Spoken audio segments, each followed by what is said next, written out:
¿sabes inglés? Digo, más o menos y tal. ¿Puedes viajar? Sí. ¿Tienes disponible 8 semanas? Sí. Pues te vas a ir a Los Ángeles, a Tijuana y a no sé qué. Vamos a ver una película que se llama Resident Evil. Y digo, ¿qué? Yo asistía al primer asistente en set. Yo le traía los zombies, le traía pues el agua, le traía uniformes, las armas, sangre. Todo eso se lo traía del Basecamp. Mi primer asistente en esa película fue Robert Grayson, que fue el asistente de dirección de la saga de Harry Potter. Constantemente tenemos que estar compartiendo con la gente que tiene que ir al cine. Porque un productor vive de eso, de la taquilla. Entonces, si la gente no va al cine y se queda en su casa y ve Netflix, Prime, HBO, entonces pues, el productor de ganar 5 millones de pesos en taquilla, pues va a ganar 300.000 pesos que le va a dar Netflix por su película y ya. Ahí está. Yeah, yeah. Hola, ¿qué tal? Sean bienvenidos a Romper el Sistema, un podcast destinado a emprendedores y creativos en busca de desarrollarse. Ven y conoce junto con nosotros cómo es que piensan y qué hace diferente a las mentes que ya han logrado romper el sistema. Mi nombre es Enrique y como coanfitrión me acompaña mi hermano Omar. ¿Cómo estás, Omar? Emocionado y muy feliz con nuestro invitado del día de hoy, que para quien no lo conozca, nos acompaña David Oliver Escarpa, reconocido cineasta español radicado en México con una carrera de más de 30 años en el medio. David ha ocupado y colaborado en diferentes roles, desde productor, asistente de dirección y ahora también director, para producciones americanas, británicas, españolas y mexicanas. Algunas de las más reconocidas a día de hoy son, por ejemplo, Resident Evil Extinction, The 10 o For Lions y, claro, recientemente, ¿Cuándo volverás?, entre muchas otras. Además de su carrera fílmica y por si fuera poco, David Oliver actualmente funge como coordinador en la Escuela de Cine y Arte 7 de la ciudad de Querétaro, donde día a día impulsa a nuevo talento del séptimo arte. Entre muchas otras cosas, es lo que estamos platicando el día de hoy. David, ¿cómo estás? Bienvenido. Muy bien, muy bien. Un poquito de calor, pero es normal en estas fechas. Pero muy bien, muy contento de tenerlos aquí en casa. Estamos llegando casi a los 40 grados, yo creo, ¿eh? Sí, no, algunos días sí es. Y más después de comer está fuerte. Claro. David. Algo nunca antes visto aquí en la ciudad de Querétaro. Nosotros tenemos aquí 8 años ya. 8 años. Radicando y no nos había tocado hasta ahorita un calor parecido. El año pasado hubo un poquito de calor, pero este año se está llevando el premio, ¿eh? Yo también hacía años que no me sudaba tanto. O sea, me baño 2 veces al día, salgo de bañarme y ya estoy sudando, tío. Sí. Claro, Exactamente. Y eso que no estamos en la playa, imagínate en la playa cómo tienen que estar. Con la humedad. Oye, David, para comenzar Dígame. este gran episodio, me gustaría que te presentaras. ¿Quién eres? ¿Dónde naciste? ¿Por qué el cine? Pues mira, soy David Oliver, soy español, tengo 53 años, llevo aquí en México 21 y bueno, pues vengo de la imagen porque pues lo viví desde chiquito de mis papás y mi abuelo. Mi papá fue fotógrafo de Michelin, entonces hacía macrofotografía y yo me metía en su cuarto de baño a ver cómo metía las cubetas, los líquidos, y yo tenía 8 años. Mi abuelo fue el que montó el primer estudio de fotografía en Almería, en mi ciudad, entonces en el 60 o algo así. Y yo me acuerdo algunos veranos me pasaba secando con un secador de pelo las fotografías de pasaportes. Entonces, bueno, incluso yo vivía en un edificio de 8 plantas y pues jugábamos a policías y ladrones con los vecinos y tal. Y yo siempre era el fotógrafo de la policía, ¿no? Entonces yo siempre jugaba con una máquina de fotos antigua de mi padre y ese era mi juguete, ¿no? Yo siempre iba con mi cámara y tal. A los 12 años me compraron mi primera cámara de fotos, una Yasica, una FX3 2000 Super. 12, 13 años. Y a partir de ahí, pues supe que quería trabajar con la imagen, quería trabajar con la fotografía y tal. Y pues como lo vivía, porque mi papá pues siempre me estaba enseñando a revelar o me llevaba con él a hacer fotos y tal, pues siempre lo viví. Y por otro lado, pues me gusta mucho el trabajo en equipo. Fui scout desde niño, ¿no? Siempre me gustaba, era el líder de mis coleguillas ahí del edificio.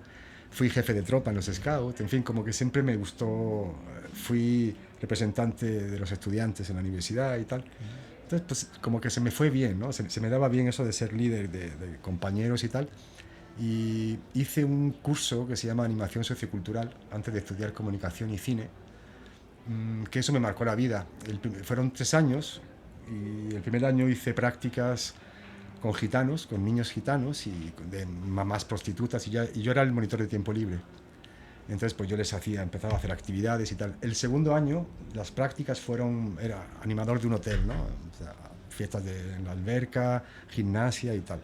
Y el tercer año estuve de monitor de tiempo libre en una granja de desintoxicación.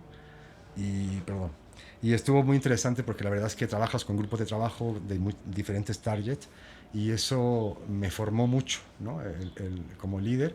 Después estudié una carrera de enseñanzas medias, una carrera técnica, se llama Imagen y Sonido, con la especialidad de medios audiovisuales. Y ya acabando de estudiar el quinto año, ya me llamaron de una televisión local como camarógrafo y así empecé, en televisiones locales, luego en alguna colaboración en televisión regional, estatal, nacional.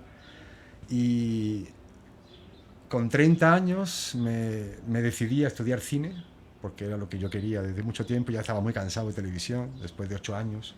De camarógrafo, estuve de realizador de noticieros, de informativos y tal. Y cuando fui a estudiar, fui a hacer un corto a Madrid, que me invitaron. Y cuando estaba en el corto rodando, todos los chicos eran de esta escuela de cine, Séptima Arts, que se llama. Y dije, no, pues yo quiero estudiar aquí, donde están estudiando estos chicos, porque yo quiero hacer esto, ¿no? Quiero hacer cine, no quiero hacer televisión. Y fue cuando me fui a estudiar a Madrid y acabando de estudiar el máster de dirección de fotografía, me invitaron a hacer un video en México. Conocí a gente muy chingona cuando vine a hacer ese video y pues me invitaron a quedarme casi. Y pues aquí llevo 21 años. Entonces ese fue como el por qué cine, porque vengo de mi familia, de la fotografía, y a mí me encantó trabajar con gente y trabajar con la imagen y con la cámara. Entonces conjugué eso, lo metí en la batidora y salió el cine. Entonces, Oye, mencionas algo muy interesante y muy importante, aparte de tu carrera artística, de tus ganas o tu interés por ser un líder. Aparte sí. que creo que es muy importante. Sí, la verdad es que... La verdad es que siempre... se me ha dado muy bien la comunicación con mis compañeros, cuando, oye, vamos a jugar a algo, vamos a hacer un concierto, vamos a hacer una acampada. Pues yo era el que compraba las entradas, el que organizaba dónde íbamos a ir, el que buscaba los precios y tal. Como que siempre tuve como ese espíritu de producción. Claro. Innato. Siempre me gustó organizar cosas y tal. Jugaba a las oficinas de niño, ¿no? Entonces como que se me dio muy bien. Y si eso lo aplico al cine, pues empecé como camarógrafo, luego pasé como director de fotografía, pero pues ya tuve una hernia de disco por la cámara y empecé con cámaras muy grandes y ya dejé la cámara y me dediqué al 100% como asistente de dirección y la parte de producción, a manejar y a coordinar a todo el crew. Oye, ¿y por qué? Digo, qué bueno y qué afortunadamente que estás aquí, pero con tu carrera, Querétaro no es una ciudad precisamente fuerte, audiovisualmente hablando, Sí. ¿por qué elegir Querétaro? Fíjate que llegué aquí porque me invitaron a Querétaro. Yo no conocía, yo venía como a hacer un video y tal, pero no sabía dónde venían, pues no conocía Querétaro ni nada, ¿no? Llegué a San Cristóbal de las Casas, conocí San Cristóbal, me gustó mucho, me invitaron a Querétaro. Y cuando me invitaron a Querétaro, yo estaba de vacaciones, tenía como el billete abierto de regreso 3 meses. Y conocí una chica que es fotógrafa, que trabajaba en la escuela activa de fotografía y me dijo, oye, pues ven a la escuela y tal, conoces a algunos maestros. Y uno de los maestros me invitó a hacer un comercial de Agua Victoria y de Mave, de lavadoras y tal. Entonces dije, bueno, pues hice la fotografía y tal, salió bien. Y me invitaron, en uno de los comerciales había un chavo del TEC de Monterrey y me dijo, oye, pues hace falta un profesor así en el TEC, ¿por qué no vas? Y no sé qué. Yo llevaba rastas, nunca se me olvidará. Y entonces fui al TEC de Monterrey a hacer una prueba y pues me dijeron que sí. Entonces estuve 1 año y medio dando clases en el TEC de Monterrey, Campus Querétaro, en la carrera de publicidad, de mercadotecnia creo, una materia que se llama producción audiovisual publicitaria o algo así, en medios masivos. Entonces estuve ahí dando clases 1 año y medio, muy a gusto, la verdad, muy bien. Y ahí empezaron a conocerme y empezaron a llamarme de otras universidades. Yo no sé cómo se enteraron, pero pues me llamaban del Liceo, de la Cuauhtémoc, de la Univer, de la Univa, UVM, en fin, de todas. He dado en clases en todas. Y entonces, bueno, pues empecé a compaginar un poco el trabajo con las clases y ya me quedé. Dije, bueno, voy a probar 1 año.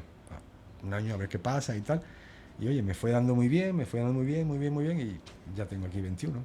Oye, mencionaste hace rato cómo tu interés por producir y más bien por ser un líder, que eso es lo que hace un productor de cine, es ser un líder, coordinar y más asuntos. A lo mejor muchas personas no saben, pero un productor de cine no es, se dedica a a mover a la gente, a Efectivamente. ponerla en el lugar indicado, en donde sabes como que qué capacidad tiene cada persona y ir acomodando a la gente. Sí. Quisiera que nos expliques con tus palabras qué es un productor de cine.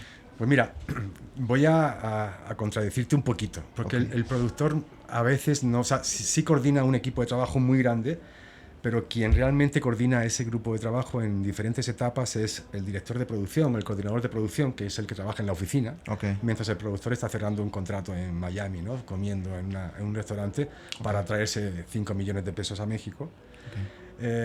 El que está en contacto directo con todo el crew es el director de producción y también el gerente de producción, que es el que trabaja en el set. El director de producción trabaja en la oficina, es el que contrata, es el que hace el calendario, hace el presupuesto. Y luego está la parte operativa, que es el gerente de producción, que es el que maneja a toda la banda en el set, ¿no? Que realmente es el que está en contacto día con día en el rodaje. Ok. Hay dos personas principales que son los que coordinan y manejan el set, que son el asistente de dirección y el gerente de producción, que son los dos puestos que yo trabajo normalmente. El productor, pues normalmente es alguien que o tiene mucho dinero o no tiene dinero, pero conoce a mucha gente que sí y le puede interesar invertir, ¿no? Conoce a inversionistas. Entonces, normalmente el productor, su labor principal es buscar el dinero para el financiamiento de ese proyecto que quieren hacer, ¿no? O sea, buscar alianzas, buscar patrocinios, buscar inversionistas, buscar productores asociados que te presten un restaurante en vez de rentártelo por 50.000 pesos, pues te lo presten y a cambio se le hace un corporativo o sale el logo, en fin. Se llegan a alianzas y a convenios para del presupuesto, que son 5 pesos, dejarlo en 3 pesos de cash y 2 en especie. Ok. Que son los productores asociados. Pero realmente la figura del productor, así literal, es el representante legal de la película, ¿no? Es el que está desde el principio hasta el final, es el que se va a llevar los premios, es el que se va a llevar el dinero que gane la película repartido con los que tiene que repartir, pero también va a ir al bote si no paga. Sí, claro. ¿Me explico? Entonces tiene su lado bueno y su lado malo, pero a veces el productor nunca va al set, a veces no conoce al crew, ¿me explico? Ok. Porque es alguien más gerencial que no va a la parte operativa, que sí va el gerente de producción, que es el que está con la talacha, con todo el crew, con montando diario, camionetas, comida, etcétera, ¿no? Claro. Ese sí realmente, y el asistente de dirección son los dos cabezas del rebaño que llevan a todos de la Llevan mano. a cabo la producción Ajá, sí. en set y... Y gracias al productor que les consigue el modo de financiamiento y les consigue el hotel, la comida, los transportes, el equipo. Si no hubiese una figura del productor que consigue ese dinero, que hace posible que haya ese material, no habría trabajo para los demás. Claro. Vale. Entonces, por así decirlo, trasladado eso a apartado empresarial, sería el empresario. Efectivamente. Sí. Sería el empresario de la empresa, el jefe de la empresa que contrata el constructor. Entonces el constructor va a contratar al arquitecto, al delineante, al jefe de obra, y el jefe de obra contrata a los albañiles. Y él contrata al de la pipa de agua, al del camión de arena, contrata al proveedor de los ladrillos, ¿no? Claro. Como el empresario, ¿no? Sí. Ok. Qué bueno que nos lo dices, porque muchas veces, pues, es normal, ¿no? Y es completamente común que la gente que no se dedica a esto, pues, entre tantos roles se pierde, porque Son es como que muchísimos. nada más el director, Claro, son los los actores y que ya. se conocen en los premios, ¿no? El premio para el director y el mejor director, pero es que dentro de cada departamento hay un montón de gente que trabaja y dependiendo de la complejidad de la película, más gente. En una producción grande, ¿cuánto personal aproximadamente es el que se encuentra trabajando? Mira, una película mexicana normal, así promedio, unas 80 personas. 80 Normal. personas, ok. En la película, por ejemplo, en Resident Evil, estábamos 320. Wow. 320, eso es una pasada. Estábamos en 3 hoteles de Mexicali completos. Ok. Éramos 2 unidades de cámara, la main unit y la second unit, y eran 100 y cacho en cada una. O sea, impresionante, porque y luego en cada unidad, o sea, en la main unit había 3 cámaras, y en la second unit, que es donde estaba yo, otras 3 cámaras. Entonces rodábamos con 3 cámaras, y en la otra unidad otras 3 cámaras. Oye, es una super película, es una super producción Sí. enorme. Antes de que nos cuentes cómo se vive la experiencia de estar ahí adentro, ¿cómo es que llegaste ahí? Es increíble, es que a mí me ha pasado tantas cosas en México, es que es para escribir un libro, la verdad. Mira, con esta chica fotógrafa que conocí, que me invitó a Querétaro y tal, bueno, pues fue mi novia 3 años. Ok. Y entonces, pues, su mejor amiga, que también era fotógrafa, la esposa del dueño de La Europea, es una tienda que vende Sí, vinos claro. y tal. Ujú. Bueno, pues la esposa del dueño vivía en Jurica, o vivía en Jurica, Y entonces era íntima amiga de mi novia, ¿no? Entonces llegó un día a casa y me dijo, oye, ¿qué crees? Que se acaba de mudar un señor aquí a Jurica y es mi vecino. Y es productor de cine. Y yo, ¿en serio? No manches. ¿Quién es, güey? Pues es Héctor López y tal. Y pues yo no conocía a Héctor López, no había oído hablar con él. Y ya como investigué un poco, resulta que Héctor López es el line producer de películas como La Máscara del Zorro, El cariño encogido a los niños, Resident Evil, en fin, más de Pearl Harbor, Romeo y Julieta, más de 107 películas gringas que se han rodado en México, ¿no? Entonces el line producer es el productor local, digamos, de México, cuando es una película que viene de Estados Unidos. Entonces le dije, oye, pues hazme una cita con él, no manches, porfa, ¿no? Entonces me hizo una cita y llegué allí con mi foldercillo, con mi currículum, todo agüitadillo así, y pues me recibió, pasa, no sé qué, ¿qué te apetece? Y yo, no, pues un vaso de agua, tráeme un par de tequilas y tal, ¿no? Pues un par de tequilas, claro. Y entonces ya platicando de la vida, no sé qué, de España, en el último viaje a España, no sé qué. Entonces ya me dijo, oye, pues ¿y tú qué haces aquí o qué? ¿A qué vienes a mi casa? ¿Qué estamos platicando? ¿Qué? No, pues es que Kika, no sé qué, me dijo que viniese, porque Kika, tal, es mi vecina, no sé cuánto y tal. Y ya me dijo, pues ya le dije, oye, pues trabajo en el cine, estudié en España, acá llevo poco tiempo en México y pues me gustaría como participar en una película, ya sería la segunda. Ahora les platicaré cuál fue mi primera película aquí en México, esa fue la segunda. Y entonces me dijo, ¿sabes inglés? Digo, más o menos y tal. ¿Puedes viajar? Sí. ¿Tienes disponible 8 semanas? Sí. Pues te vas a ir a Los Ángeles, a Tijuana y a no sé qué, vamos a ver una película que se llama Resident Evil. Y yo, ¿qué? ¿Cuál es esa? No sabía ni cuál era. ¿A poco? Sí, no, como que no seguía yo esa saga, ¿no? Ni de videojuegos y tal. Entonces dije, pues dentro, lo que sea y tal. Y ya me dijo el puesto, que fui set KPA, que el set KPA de la segunda unidad es como el asistente del asistente del asistente de dirección. ¿No? Entonces yo me encargaba, el segundo asistente siempre estaba en el camper haciendo la hoja de llamado del día siguiente y yo asistía al primer asistente en set. Yo le traía los zombies, le traía pues, el agua, le traía uniformes, las armas, sangre, todo eso se lo traía del Basecamp. Mi primer asistente en esa película fue Robert Grayson, que fue el asistente de dirección de la saga de Harry Potter. Entonces era inglés. Teníamos un asistente de dirección inglés para los gringos y un asistente de dirección mexicano. Y yo me pegué al inglés y aprendí bastante, la verdad. Entonces, bueno, pues así fue como entré en Resident Evil. Pues me dijo, oye, pues en noviembre te van a hablar y en mayo es el rodaje. Y así, tal cual, en noviembre me hablaron, oiga, pues le doy el e-ticket del boleto de avión para Tijuana, le van a recoger una camioneta, una van con estas placas, el señor tal, y lo va a llevar a Mexicali, que es nuestra oficina de producción.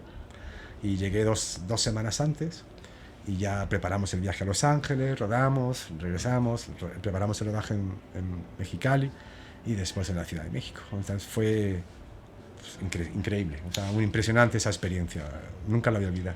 Wow. Arriba de 300 personas trabajando. 270 millones de dólares. Wow.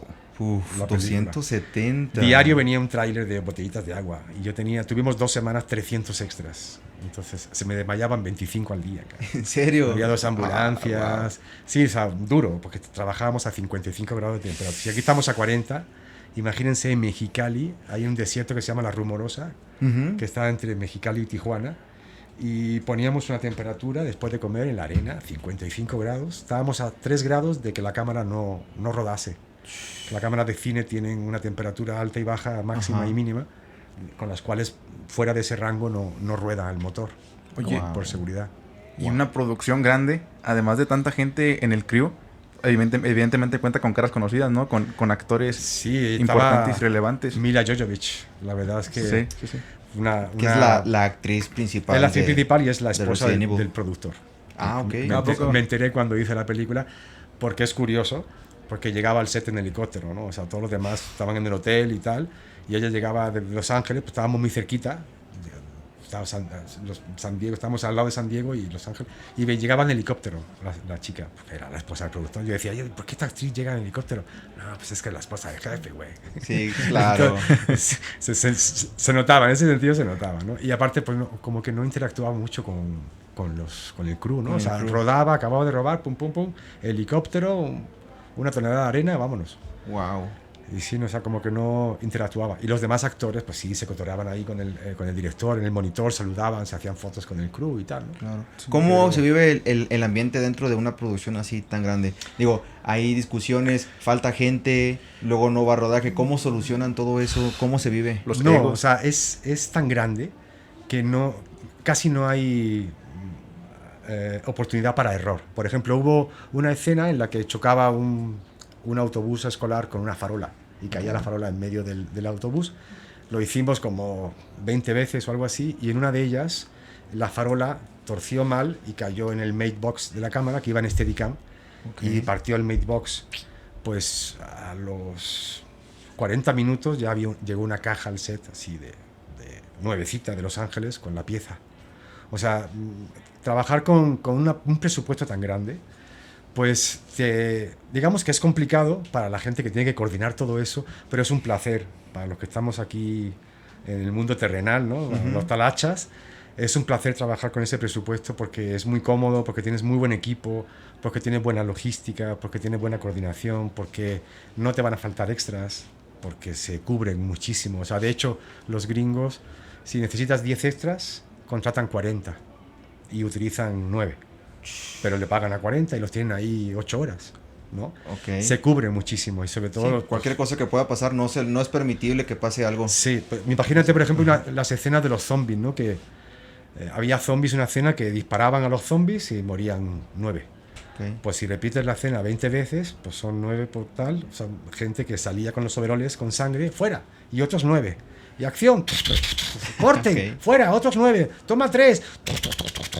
Y venían overoles, había un tráiler de puro lavandería y secadoras de puros overoles grises de los zombies, ¿no? O sea, era una infraestructura que te permite el ritmo de rodaje que te dan, porque rodaban al mismo tiempo las dos unidades en diferentes sitios, entonces produces el 200%, ¿no? Por día. Ujú, Y claro. eso la verdad es que se nota porque aquí en México es más difícil de ver Claro, una bueno. película con 3 cámaras. Matando Cabos, por ejemplo, se hizo con varias cámaras, algunas escenas de persecución, en la del estadio que cae el coche, pero no es normal que en México se graben con varias unidades y que cada unidad tenga varias cámaras. Es muy difícil. Qué bueno que tomas este tema porque sí me gustaría platicarlo y Dime, preguntártelo. adelante.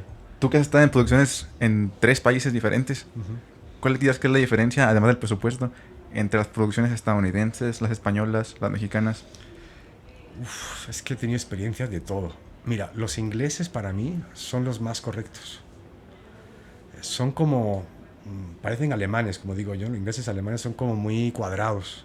En horarios, no se pueden pasar de un minuto. Si dice verde es verde, güey, no es tantito verde azul. El gringo es un poco más permisivo, pero como tiene lana, pues lo soluciona. Y el mexicano lo amo porque es el más creativo, porque es el que tiene menos lana, pero es el que hace cosas más atrevidas y cosas más chingonas y hace las cosas de las películas de los gringos, ¿no? O sea, realmente en España me gusta porque me identifico mucho con el cine español, porque pues veo las familias donde yo viví y tal, ¿no? Es como cuando ustedes ven, no sé si vieron Roma, Claro. pero pues sus papás, por ejemplo, se identificarían, o una familia que hubiese vivido en la Roma, en esa época, en los 70s y tal, pues luego te identificas, ¿no? Es como cuando ves una película que se ha rodado en tu barrio, ¿no? Y sale tu calle y, no mames, mi calle, ¿no? Y la identificas y como que te gusta más porque es más allegada. En cambio, una película gringa, pues son casas millonarias, ¿no? Del campanario, que en la vida tú vives en un barrio de esos, entonces como que no te llega tanto. Ujú. O sea, a mí el cine mexicano y español es el que más me gusta, pero trabajar me gustan los ingleses. Ok. Los ingleses son como lord. Es el respeto, y aparte el inglés británico es mucho más fino que el inglés gringo, sobre todo en Los Ángeles, que casi no lo entiendo. Y en cambio, cuando ruedo con ingleses, pues es más cómodo, ¿no? Porque sí, los entiendo más. Sí. Yo estudié con inglés británico, claro. Oye, esto que mencionas es interesante, y un punto interesante, lo de que las películas españolas y mexicanas tienen cierto parecido, porque además Sí. de tradiciones compartimos idioma. Sí, ¿no? Y aparte, el identificarte con una familia mexicana es más fácil para un español que identificarse con una película gringa, ¿no? Por supuesto. Ya, déjate de coreana o ¿no? De otro tipo de cultura.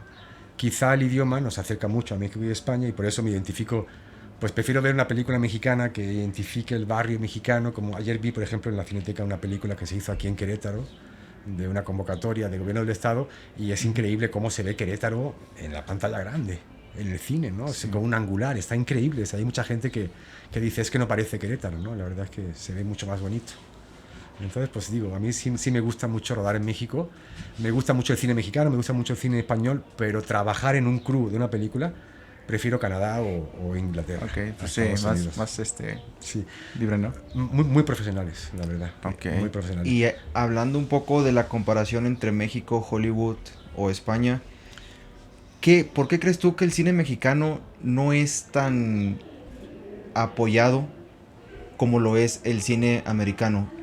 Puedo entender que en gran parte se debe al nivel de producción, al dinero que se le mete, pero comparándolo, por ejemplo, con España, no sé si has visto en España películas que han sacado, son películas comerciales como El Hoyo, como La Casa de Papel, Claro. que la han rompido en En todo el mundo, internacionalmente. en todo el mundo. ¿Qué crees tú que le falta a México para poder llegar ahí? Híjole, una pregunta difícil. No sé si el hecho de que, no, igual suena mal, pero el hecho de ser primer mundo va a generar un target de primer mundo que a lo mejor por eso las caras bonitas de Hollywood gustan en Europa.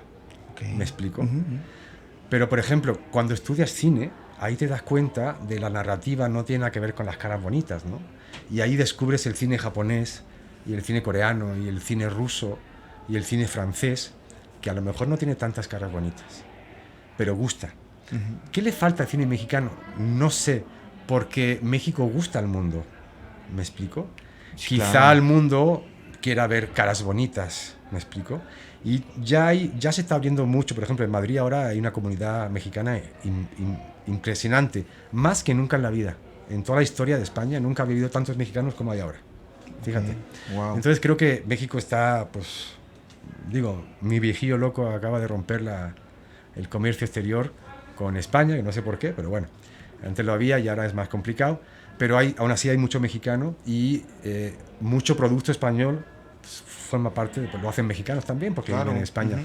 Entonces no sabría por qué no se consume tanto cine mexicano en otras partes del mundo, quizá porque hay demasiado cine y entonces prefieren las caras bonitas de Hollywood, porque yo creo que un 80% de los espectadores a nivel mundial del cine quieren ver caras bonitas.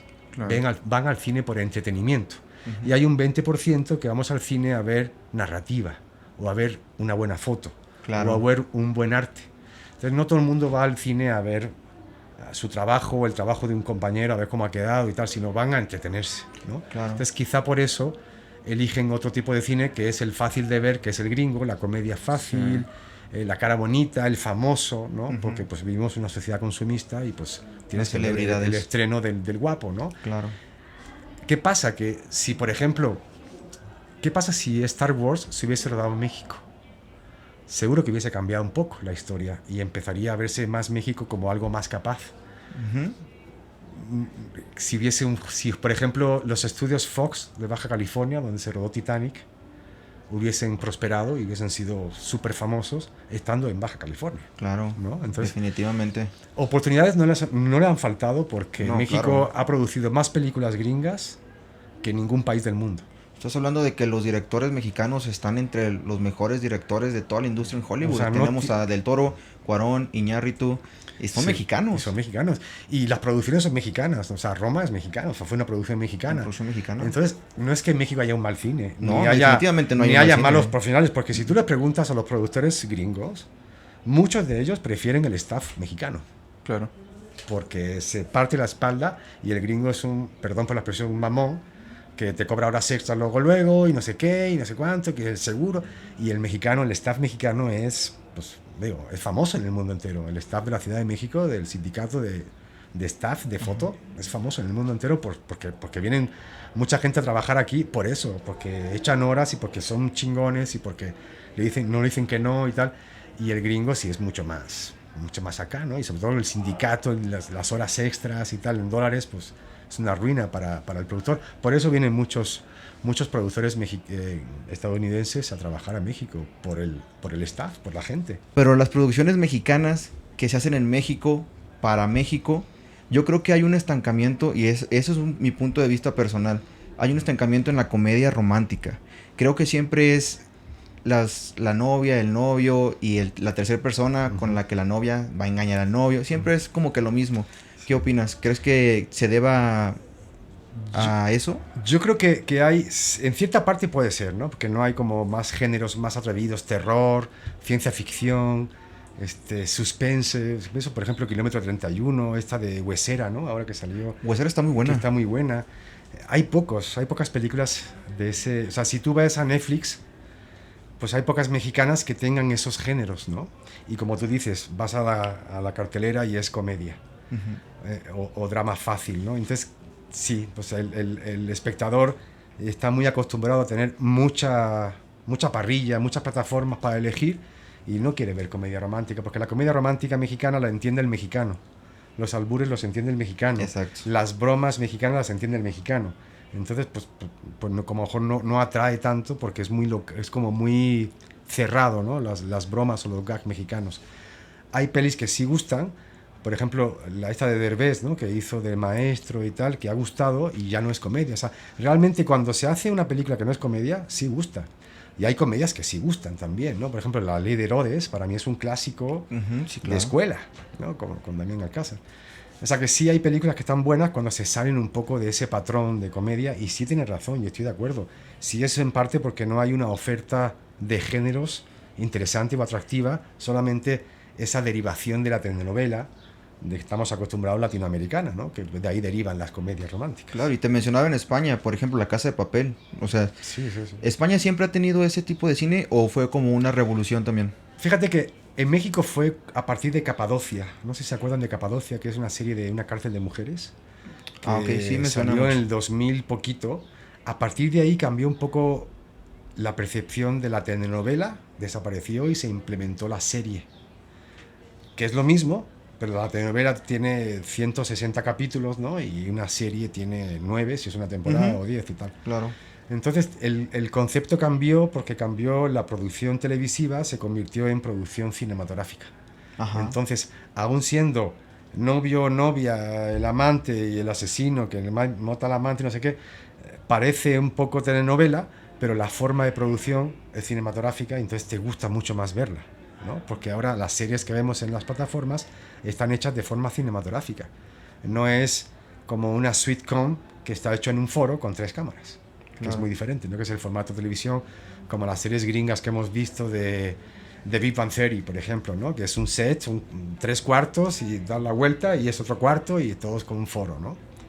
Es muy diferente a rodar en set. Entonces, bueno, pues creo que sí cambia un poco el hecho de la producción, de los géneros televisivos y tal. Y creo que tanto en España, también por esa época, en los 2000, fue cuando empezó a crecer el boom de las series, aunque siempre ha habido series que sí eran series en España, pero eran telenovelas también, porque duraban mucho tiempo, pero no hablaban sudamericano, ¿no? Pero eran telenovelas, en fin de cuentas. Y también, más que los guiones y las historias, cambió la forma de producir. Desde la televisión cambió a producir de forma cinematográfica. Y entonces ya son más atractivas de ver las series. Aunque siempre ha habido buenos guiones en España. Eso sí me ha gustado mucho, las historias que se cuentan. Repito, porque me identifico mucho con las historias, ¿no? de allá. Claro. Sí, claro. Me gustaría retomar la Por parte de supuesto. producción que nos platicabas y que es muy interesante. En tu carrera como productor, ¿cómo financias un proyecto? Porque en las películas, aunque sean cortos, se mueven cantidades grandes de dinero, Sí. pero comercialmente, ¿cómo se recupera? O sea, ¿cómo lo financias? Un cortometraje no se recupera. O sea, de los cortometrajes no se vive. Se vive de un largometraje. Y cada vez es más difícil. Porque antes, cuando no había plataforma ni había internet, todo el mundo iba al cine. Entonces la taquilla era un punto importante de recuperación del dinero. O sea, casi todos los productores recuperaban su dinero invertido a través de la taquilla. Y lo que sobraba, pues 3 centavos, pues era su ganancia, La ¿no? ganancia, claro. Hoy en día es una lucha. O sea, constantemente tenemos que estar compartiendo con la gente que tiene que ir al cine. Porque un productor vive de eso, de la taquilla. Entonces, si la gente no va al cine y se queda en su casa y ve Netflix, Prime, HBO, entonces pues, el productor, de ganar 5 millones de pesos en taquilla, pues va a ganar 300.000 pesos que le va a dar Netflix por su película y ya. Entonces, el ponderamiento que hay de lo que se recuperaba antes a lo que se recupera ahora está muy cañón.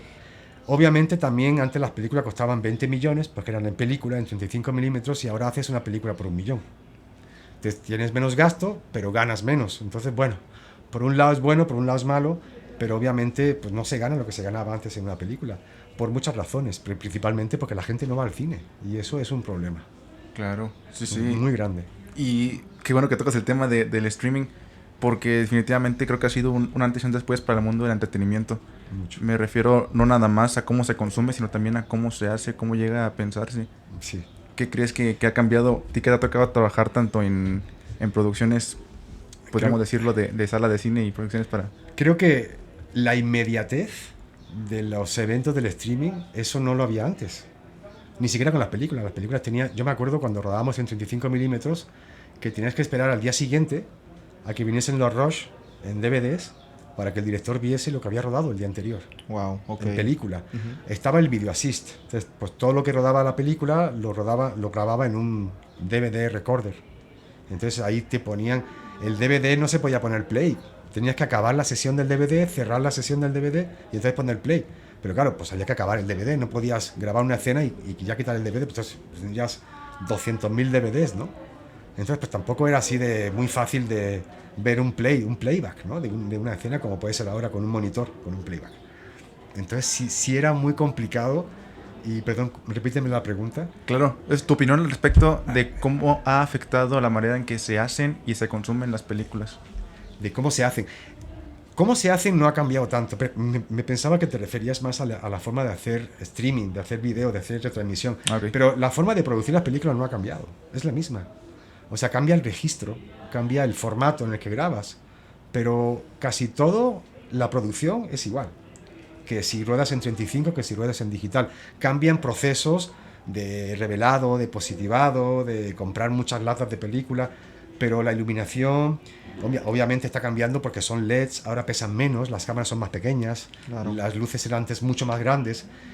El cómo se ruedan las películas no ha cambiado. O sea, el proceso de las etapas del desarrollo, la preproducción, la producción, va a seguir siendo igual, pero va a cambiar un poco con las herramientas con las que la haces, ¿no? Ahora pues son más prácticas, tienen menos calor, porque ahora esto no depende de calor, porque imagínate que esto lo hiciésemos con 2 cuarzos de hace 20 años y estaríamos aquí ya chorreando en una sauna, ¿no? Entonces, el proceso no cambia, pero sí las herramientas con las que lo haces. Sí, claro. Eso sí ha cambiado, y va a cambiar, sin ir más lejos con la inteligencia artificial.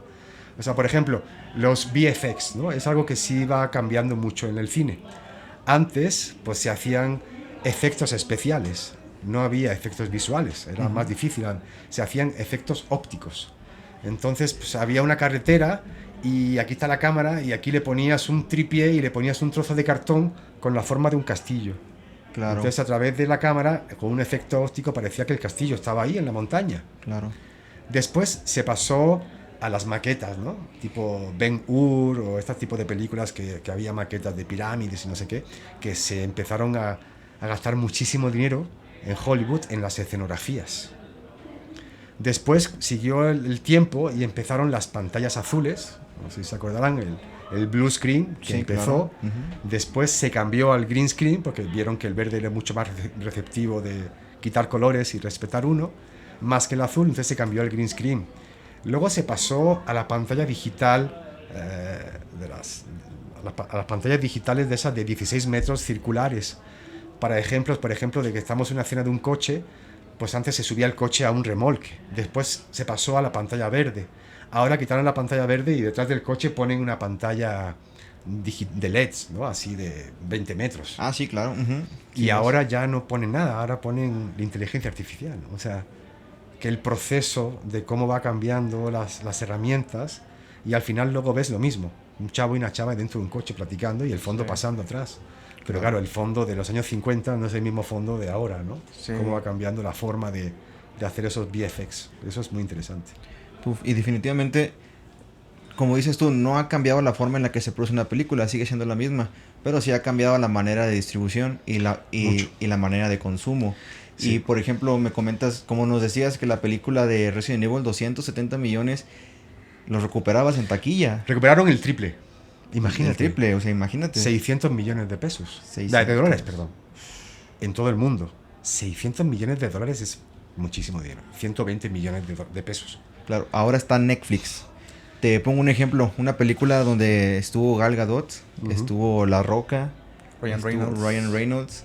Creo que costó Arriba de 200. 250, 300, no recuerdo muy bien, millones de dólares. Producida por Netflix. Netflix recupera su dinero en sus membresías. Sí, claro. Es que parece que no, que son muchos millones, pero como son tantos usuarios en todo el mundo, pues los números no te engañan y obviamente no te puedes gastar 250 millones de dólares en algo que no va a funcionar. Claro. Entonces, pues imagínense lo que ganan los asesores de Netflix, ¿no? Los que deciden si le vamos a poner un varo a esta peli o no. O sea, Claro. está muy cañón. Y Netflix está sacando películas. Digo, no todas de 250 millones, porque No, claro. Sí, claro. me casaría con la empresaria de Netflix, pero yo, por ejemplo, he escuchado que películas mexicanas normales, así de 1 millón, 2 millones, 3 millones, 8 millones, por ejemplo, luego te las compran por 300.000 pesos en Netflix. Y entonces, pues claro, pues te gastas 8 millones y si vas a vender la película después de tu ruta de festivales por 300 varos, pues ¿para qué hago cine? ¿No? Exacto. Para eso me voy a, no sé, a lo que sea y voy a ganar más. Algo que ha cambiado mucho también en la distribución, qué bueno que lo dices, es que antes había empresas que eran de distribución y empresas de exhibición, que son los cines. Ok, sí. Hoy en día las empresas de exhibición están absorbiendo a las empresas de distribución, porque antes se compraban las latas y dependiendo del presupuesto, pues comprabas 50 latas de la película de E.T. y esas las repartías por todo el mundo. Cuando había menos presupuesto, había menos latas y tardaban más meses en llegar. Por ejemplo, yo me acuerdo que estrenabas en Estados Unidos una película y a los 4 meses llegaba a España. Pero porque no había tanto dinero como para sacar tantas latas, tantas copias, y había menos copias. Entonces, en lo que acaba una copia en un país, se mandan las copias a otro país. Hoy en día, pues ya no se gasta tanto dinero, que es un dineral en revelado, en positivado y en distribución, porque tenías que mandar por correo, en avión, la pinche lata. Sí, ¿Me claro. explico? Entonces, pues era un dinero y muy caro.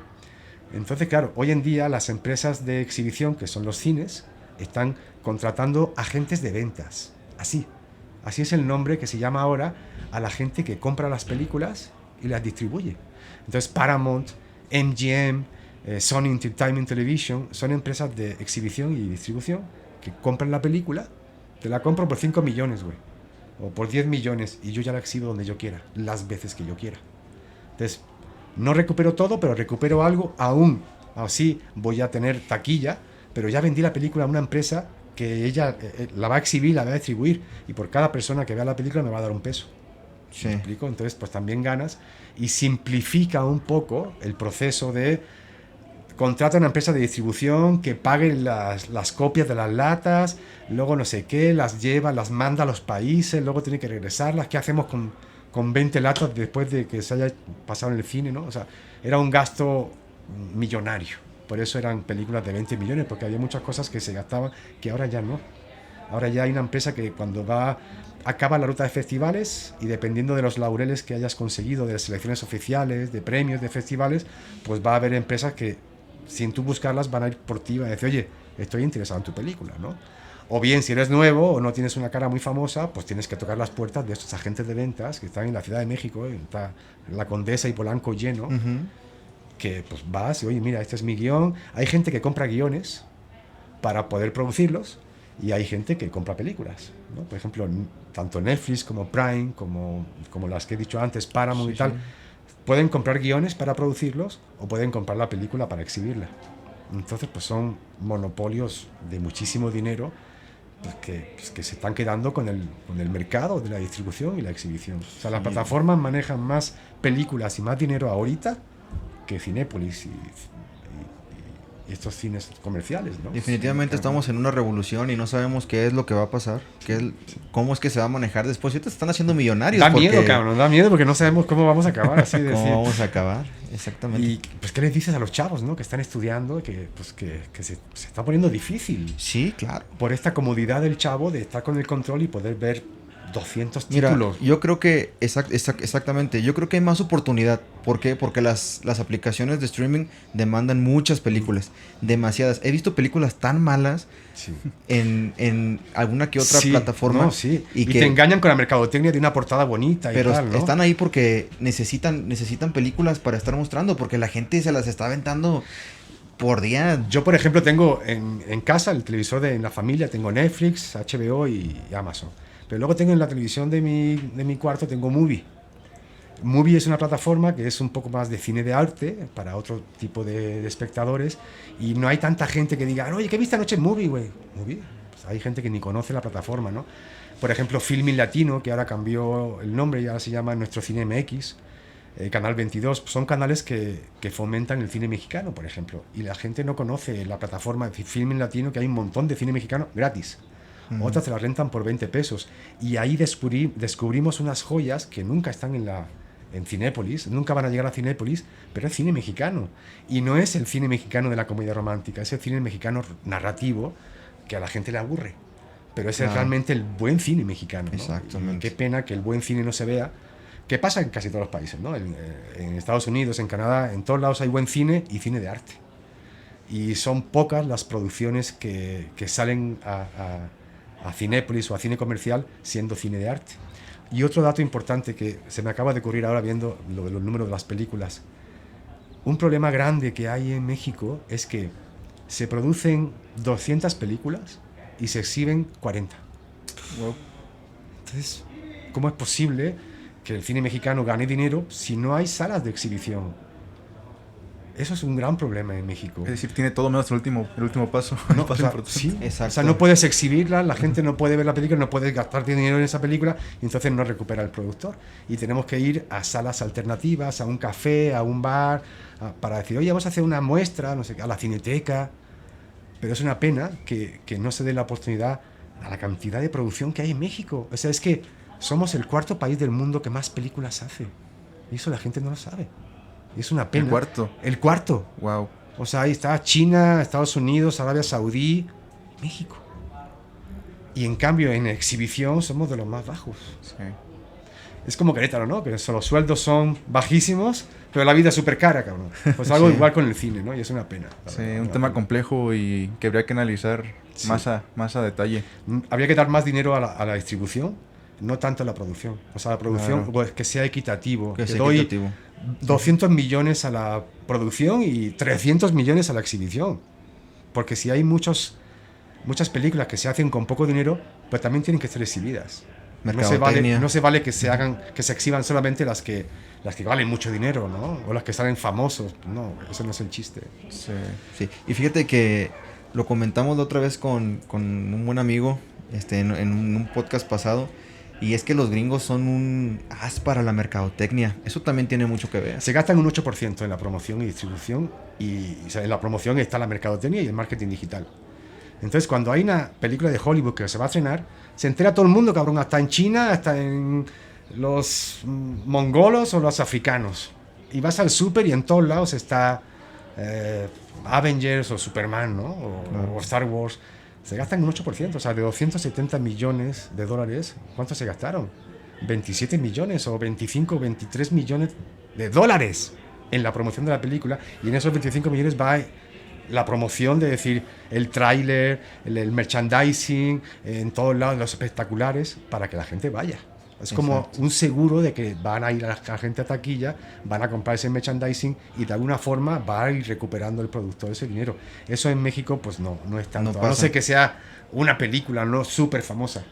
Claro, nos enfocamos tanto en la producción. Yo creo que sí, como lo comentas, tiene que ser un equilibrio entre Sí. la producción y, Y la la distribución. distribución. Sí, o sea, tiene que ser parejo, porque si hay mucha producción y poca exhibición, siempre va a haber huecos y siempre va a haber no oportunidades de muchos, que igual no estamos perdiendo una gran película. Sí, claro. Es una pena que por no tener dinero para la promoción, pues no se exhiba, ¿no? Y se pierda un talento de un director o de una actriz, que pasa mucho, pasa a diario. ¿Crees tú que el cine, y no hablando del cine como arte, sino que los cines, o sea, Ujú, palomitas, ajá. se desaparezcan pronto? No creo.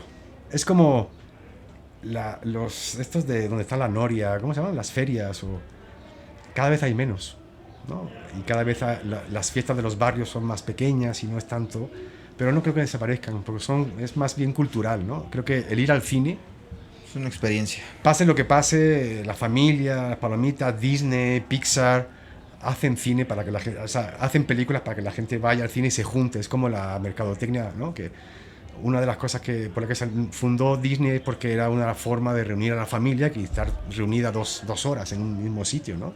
Claro. Porque era muy difícil y tal, por el trabajo de las papás y tal. Entonces, creo que eso no va a cambiar, ¿no? Eso, aunque sea el proyector de no sé cuántos lúmenes, o sea, de no sé qué escas, y creo que el hecho de ir al cine y ver una película, digo, ya vamos menos, ¿no?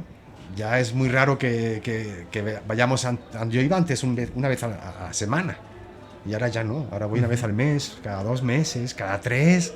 Y soy cineasta, ¿eh? Y me da cosa, hasta a mí. También por tiempo, por trabajo. Pero sí intento ir al cine porque creo que me ayudo a mi gremio y a mi industria. Y creo que es lo más importante.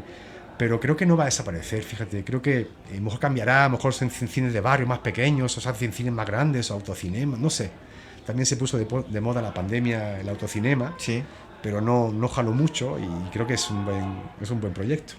Pero sí, deberíamos de ir al cine para que no se vaya, no desaparezca, para que sigan viendo proyectores. Claro, definitivamente. Sí, la verdad es que es muy bonito. Ayer estuve en el cine, en la Cineteca, viendo este estreno y es muy bonito. Estar en la butaca y viendo la película en surround y con esa pantallota. Sí, yo creo que no se compara la experiencia de No. verlo anamórfico en Sí. la pantalla y con el audio. surround. Aunque estés aquí con tu cuba, en tu cama, así con el ventilador, Sí. no es lo mismo, la verdad es que no. Y aparte, pues no se suele ir al cine solo, ¿no? Entonces, pues también cotorreas y sales del cine y creas un ambiente de relajo, de cotorreo, de la película. Creo que es un buen entretenimiento, la verdad. Claro. Además muy, de muy ver bonito. el cine en casa, hay otro tema bien polémico que está ahorita, que yo me acuerdo que literalmente es súper nuevo, pero ya está bien adentrado, que primero comenzó generando textos, Ujú. después generó imágenes y dijimos nosotros, no, pues no creo que llegue, o falta mucho para que llegue al cine, ¿no? Y SAS saca OpenAI, Sí. la plataforma de Sora, que está Inteligencia desarrollando artificial. de inteligencia artificial Sí, eso nos va a quitar la chamba a para muchos. video. ¿Sí has ¿Tú visto Sora? No la he visto todavía. Sora es una aplicación que es la encargada de hacer video en inteligencia artificial. He visto la aplicación de Photoshop. No, Premiere creo que lo tiene ya. crees? ¿A poco? Ándale, te un crea plugin, imagen. tiene un plugin, sí, que crea fondos y tal, ¿no? Ok. No, sí, es una Pero pasada. ahorita, bueno, hay una rama de la inteligencia artificial que crea imágenes. Ujú. ¿Cómo? No hay que programar, no hay que tomar fotos, nada. Describir. Quiero a tal Sí. persona detrás. De esta forma De esta y- forma, te la da. Bueno, ahora lo mismo en video y se llama Sora. Sí. Y hay unos videos, no sé si tengas tu celular ahí para... ¿Qué Ahora, crees que- ahora me los enseñas, Sora, claro. los Ok. voy a ver. Claro. Pero son increíbles, todo hecho en inteligencia artificial. Y crearon un tráiler de una película impresionante. Entonces, ¿qué opinas de eso? ¿Crees que será como una herramienta más para los cineastas o definitivamente va a acabar con muchos trabajos? Las dos cosas. Las dos cosas porque sí va a ser una buena herramienta porque todas las tecnologías son herramientas que nos sirven, ¿no? Y para mejorar y acortar procesos y hacerlos más rápidos, más fáciles. Pero lo que tú dices, la segunda parte, la negativa, o sea, va a quitar un montón. En lo que acabas de decir, ya quitaste 6 chambas. El storyboard, el diseñador de producción, el decorador, el utilero y el prop master. O sea, ya son 6 sueldos que te estás ahorrando de montar una escenografía o irte a un foro y hacer un bosque para Alicia en el País de las Maravillas, que lo hicieron en un foro, en una bodega verde. Pues ya eso no hace falta. ¿No? Ya te pones en tu casa, ¿no? Ponte a andar. Y ya, y le pones el fondo que tú quieras, porque antes era muy difícil, tenías que iluminar muy bien para recortar con el green screen, y la inteligencia artificial Te ilumina perfectamente Todo. como tú se lo pidas. es increíble. Entonces sí va a Es quitar, increíble. va a mejorar las calidades, va a cortar los procesos de muchas cosas, va a subirle mucho el nivel de la animación, de las películas de animación, pero creo que sí va a quitar mucha chamba. Sí, Sí, pues es que como definitivamente. todo, ¿no? Es como las maquilas, ¿no? Como las plantas de automotrices, ¿no? Pues antes, en la época de Chaplin, pues eran puras manos, cabrón. Tornillito y mocos. Y ahora son máquinas. Claro. Y pues así todo es. Por ejemplo, ayer fui a la Cineteca, ¿no? A este estreno, y yo en el festival de cine que hice el año pasado puse 2 banners, de esas ahí están las arañas, ¿no? Con una lona impresa anunciando las películas. Pues ayer había una plataforma de LED que ya salía el tráiler y el póster digital. Que me Entonces, sí, en va. todos lados, todo. O sea, yo me acuerdo cuando era joven y arrancaron las computadoras, güey, en las tiendas. Ibas a una tienda y ya te metían, ay, déjame ver si hay. Y yo decía, ¿qué pido? ¿Por qué hay una computadora en una tienda de ropa, güey? Ajá. Y entonces poco a poco nos fuimos pues, o sea, aceptando que la tecnología nos va, y eso va a ser generacional de toda la vida, ¿no? Nos va a ir absorbiendo y cada vez va a haber más. Y estamos en una generación que cada vez hay más tecnología y cada vez más tecnología apunta. Pero pues es inevitable, o sea, tenemos pues, que hacernos amigos de ella, porque si no... Exactamente, es que es eso. Yo creo que es como otra revolución industrial. Sí, pero no sabes quién la va a utilizar bien y quién la va a utilizar mal. Es muy cierto. Y eso también es muy peligroso, porque así como haces una película en 2 horas, puedes manipular la información de una foto de una niña y hacer o fraude o estafa, o sea, dependiendo de quién use esa mina de oro, esa bomba que es la inteligencia artificial, pues nos puede ir bien o no tan bien, Sí. dependiendo de quién la use, ¿no? Y para qué. Y justamente que hablamos, ¿no? De la incertidumbre actualmente que existe. No No sabemos. sabemos hacia qué rumbo se va a ir. Si van a poner reglas para que se pueda generar. Escuché en un comentario que dicen que OpenAI está, creo que 2 años por encima de la ley. Es decir, no pueden regularlo Sí, por sí, lo sí. rápido que está Bueno, avanzando. me acuerdo cuando salió lo de la detección de las caras que ponían en los cines para saber la satisfacción de los espectadores. Ponen cámaras en los cines Esa no me la que sabía. sí detectan si sonríes, Ok.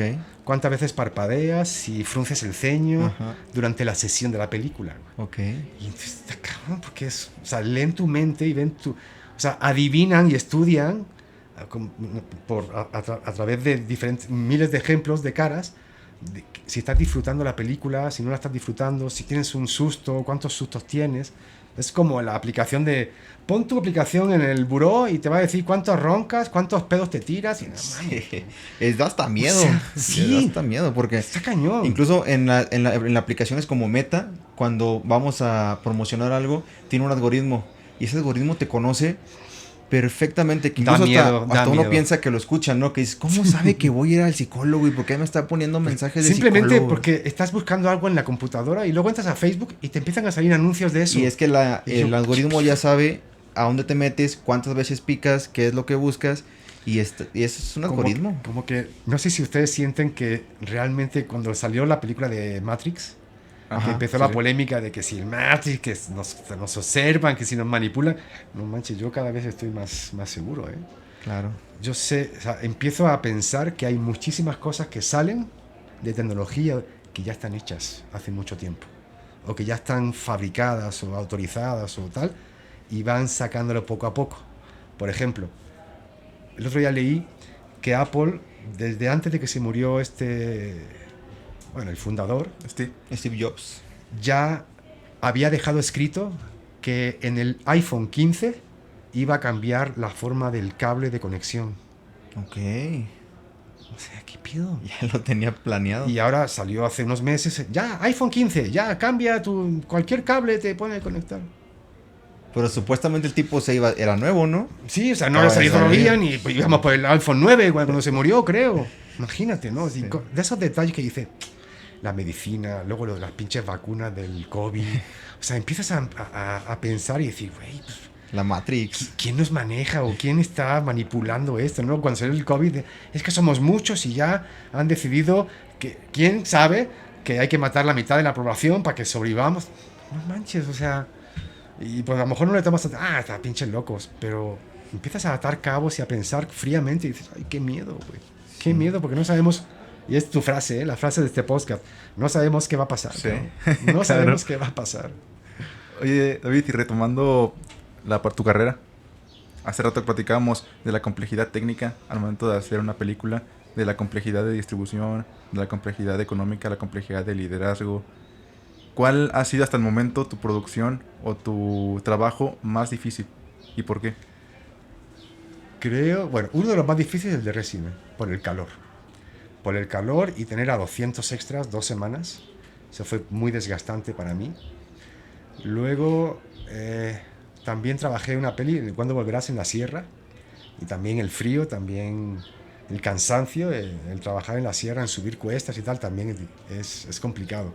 Pero creo que el más complicado fue una peli que hice inglesa, Four Rooms, que es de unos aprendices de talibán que van a un desierto a hacer prácticas. Sí, sí. Ahí fue muy duro, porque trabajar en el desierto, que es desierto de cárcavas y de barrancos, ¿no? No es el de la arena, ¿no? de Mexicali. Ese fue, creo que, de los más difíciles. No hubo tanto presupuesto, fallaron cosas, tuvimos que tripletear, hacer varios trabajos de otros departamentos. Fue difícil, hubo accidentes, se rompió una cámara. ¿De verdad? Sí, o sea, que o sea, yo sufrí mucho. Yo llegaba a casa y chillaba en mi casa. Pero al día siguiente decía, pues voy a la chamba, tengo rodajes, una peli, tal, no sé qué. Pero sí, hay rodajes que parece que es muy, muy padre rodar una película, pero también se cansas, también Claro. sufres, también te da chorrillo, también te duele la cabeza, también tienes que aguantar a gente que no te cae bien y son 200 personas.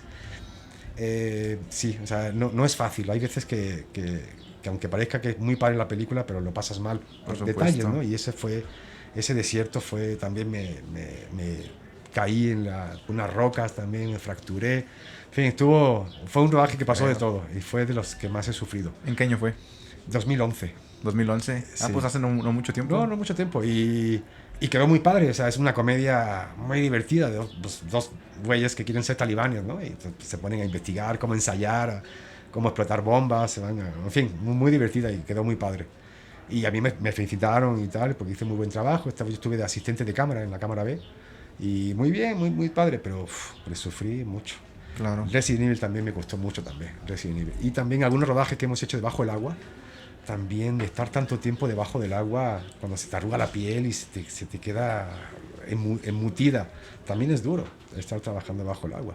Entonces, bueno, todo tiene su cosa buena y cosa mala.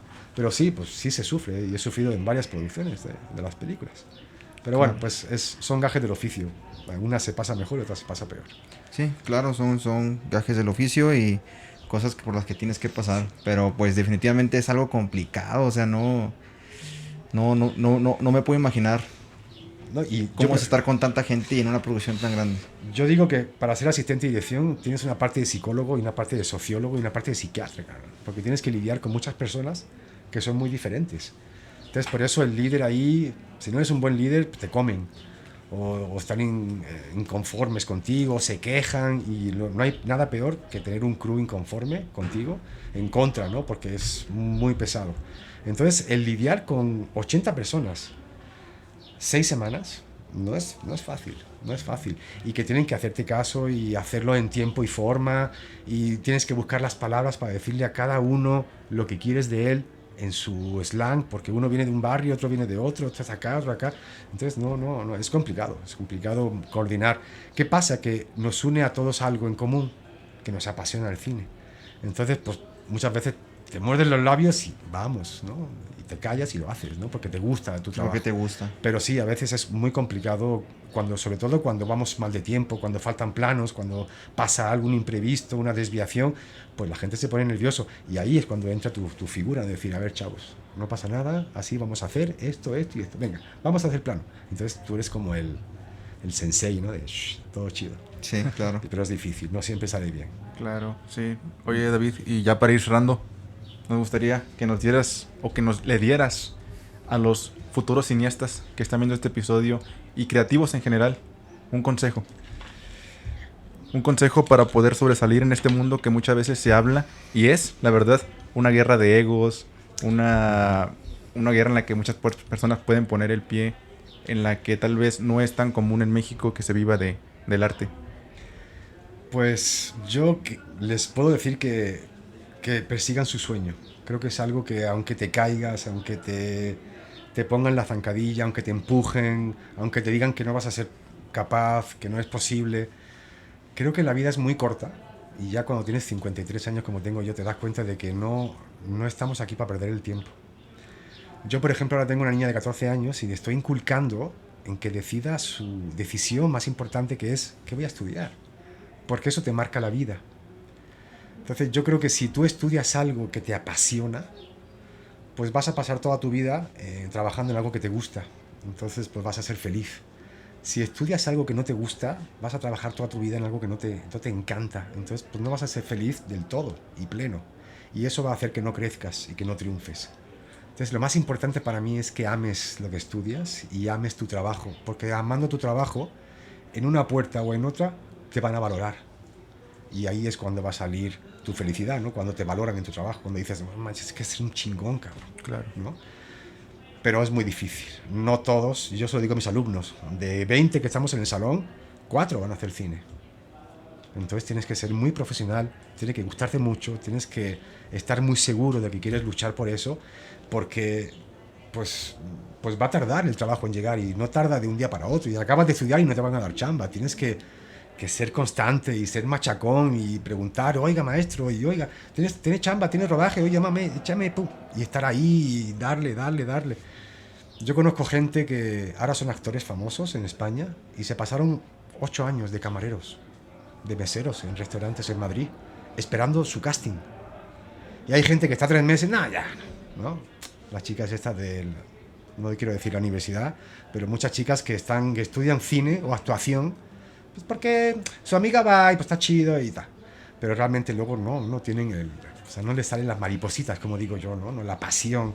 Entonces realmente los que tienen la pasión y los que dicen, es que pase lo que pase, yo voy a seguir aquí, a que intente crecer hasta que me saque la oportunidad de que poder realizarme, ¿no? Más bien el consejo final que yo les daría es que persigan su sueño, porque hay mucha gente que empieza pero no acaba porque no tiene la pasión, pero pues hay que ser constante.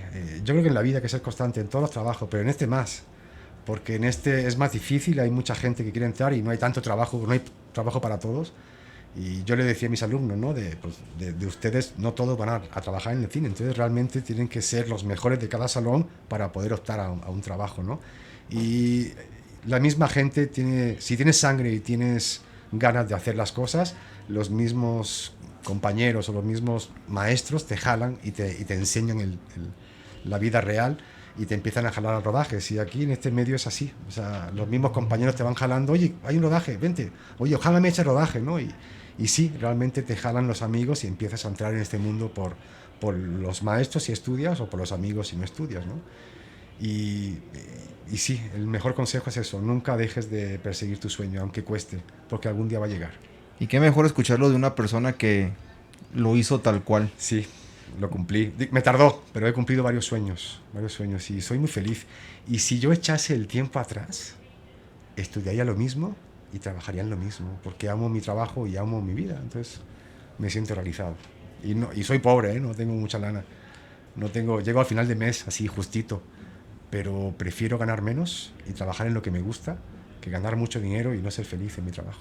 Claro. Lo tengo muy claro. Muy bien dicho.